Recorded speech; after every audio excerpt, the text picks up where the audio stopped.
Greetings, YouTube. I know that it has been a while, and there's a lot going on in the family.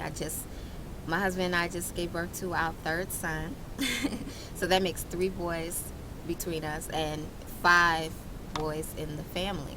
So we have our hands full, and but with this brings to mind some things.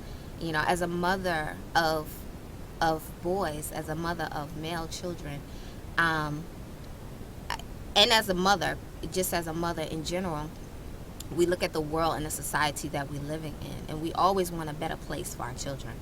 And for me, in raising male children, I want a place that respects them, their masculinity, their male energy, and accepts them the way that they are, the way that they're hardwired, and not try to change every aspect of them to make them something else.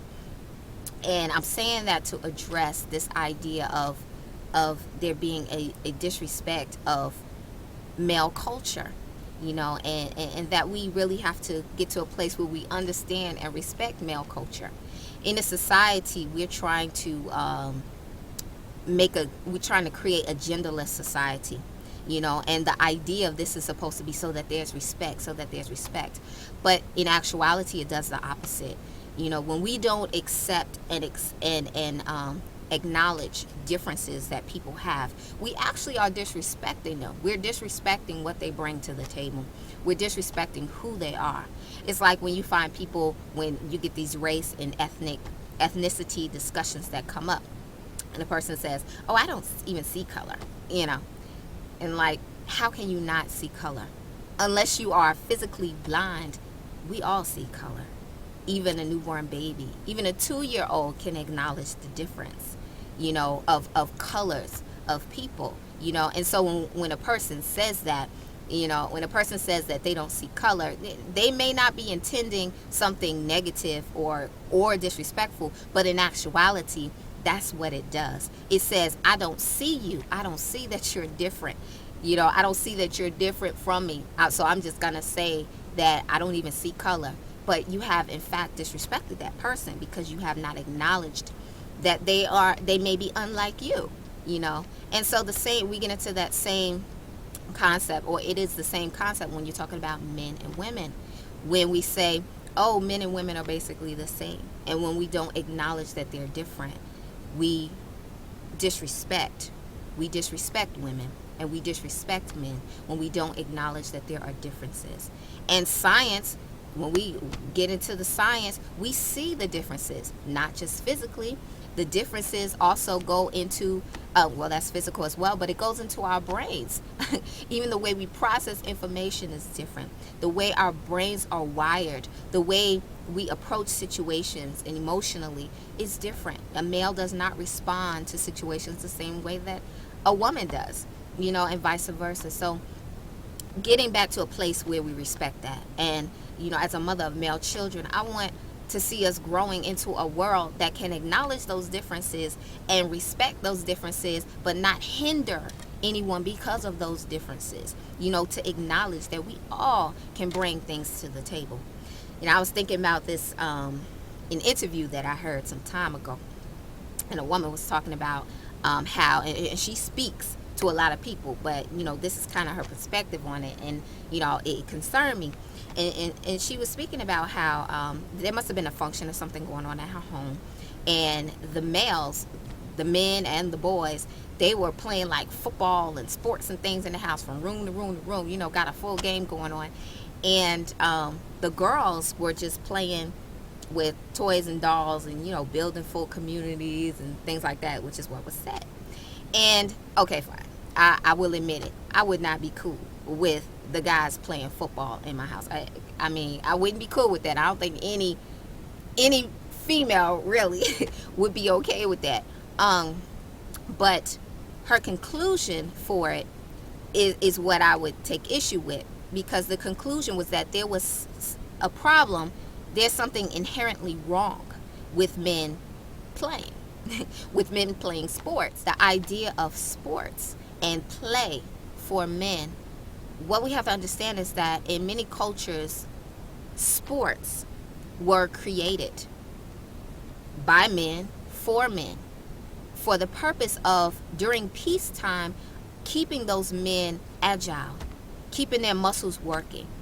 Sports is a way for males to keep their bodies intact, keep their minds focused on the game and what's the goal and how to do this. So when it comes time to protect you, women, us women and children in our villages and our communities, when it comes time for him to have to fight, he's still attuned to what it is that he needs to do. He's not sitting around getting sloppy and fat and all of that. He's in shape. That's why sports were created. That's why they call hunting a sport, because that's all a part of that male culture. That's a part of helping him to always stay in line with what it is that he does most efficiently, and a lot of that is protecting you, protecting us, protecting our way of life. You have to have those protectors on the outside. So we have to get to a place of respecting. Now we get into a problem with it here in this culture, with we just have sports and there's no other, reasoning behind it other than play. But, and that's what's usually said. But again, I still bring in the argument that what are men supposed to do with that energy?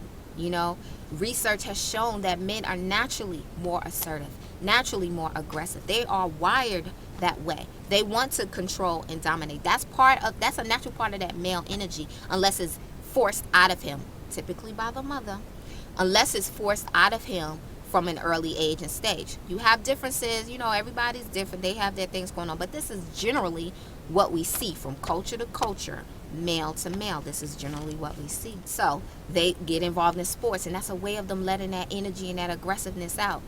Another female spoke about video games, and I've seen this in a few other places too, that men get into playing these video games and everything.